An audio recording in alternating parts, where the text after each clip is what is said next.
Ассалаумағалейкум құрметті оқырмандар, бүгін сіздерге кез келген блогерлерге керекті құралдарды таныстыратын боламын. Оның бірі осындай штативтің рөлін атқаратын. Бұны көбінесе микрофонды қоюға арналады. Бұны осылай столға жабыстырып қойып, жоғары жақтан қыстырып алайық. Мінекей қыстырып алдық. Дәл осылай столдың шетіне қыстырып болған соң, телефонды дәл мына жерге жабыстырып қоямыз. Қазір бірінші көрсетіп алайын, қалай қыстырады барлығын. Одан кейін не түсіру керектігін барлығын біліп отқан шығарсыздар. Мысалға сіз футблогер болсаңыз, немесе сіз сурет салатын болсаңыз, немесе сіз мұғалім болатын болсаңыз, жасап отқан әрекетіңіздің барлығын, мысалға сіз дәптерге бірдеңе жазып отқан болсаңыз, соның барлығын осы жақта көрсетіп отыруға болады.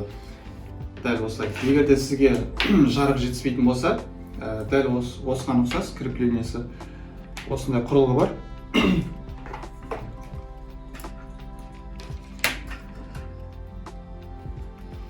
Дәл осы екі құрылғы сізге таптырмас құралдарыңыз болып келеді, егер сіз ютубер болатын болсаңыз. Менде қазір мынаны розеткаға тығып көрсетейін деп жатқан жоқпын. Менде осындай пауэрбанк бар. Пауэрбанкке тығып қойып, осы жақтан жарық алсақ болады. Яғни сіз мына жақта тамақ істейтін болсаңыз, соның барлығын өшке қойып қойып жасай бересіз. Сізді осы камерамен жоғарыдан түсіріп тұрады.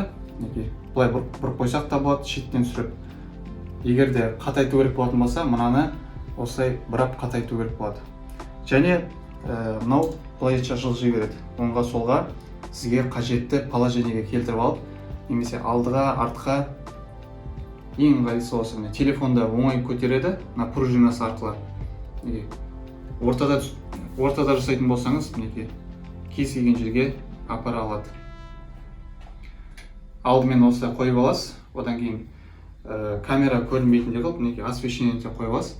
Енді бұлардың бағасын айта кететін болсам, Каспийден алдым.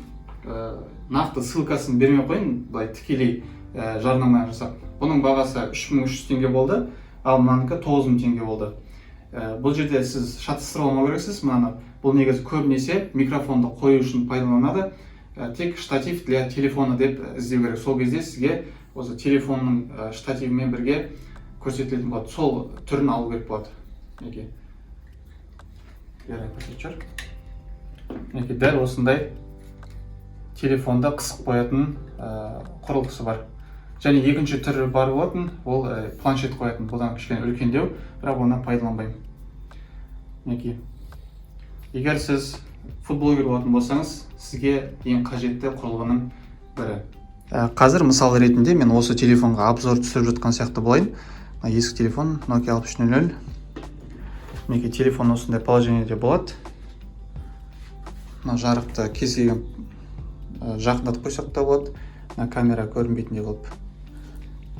Осылай түсіріп жатырмын. Қалай қосамыз деген сияқты. Дәл осылай түсіре береді. Және жақындатып алыстатсаңыз да болады осылай.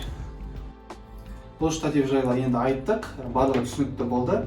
Телефонды жоғары жақтан ұстап тұрады. Ал енді мына туралы айта кетейін. Бұл кез келген жерге қысып қоюға болады. Және бұл положениесі тоже өзгереді. Ішінде мысым сияқты майысатын.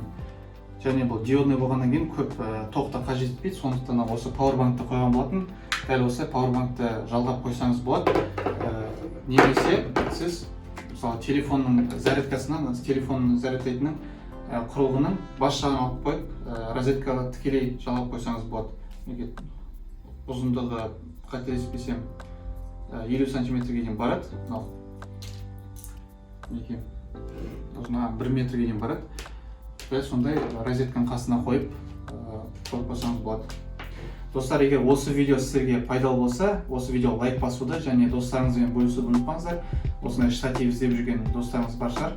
Келесі видеода көріскенше сау болыңыздар.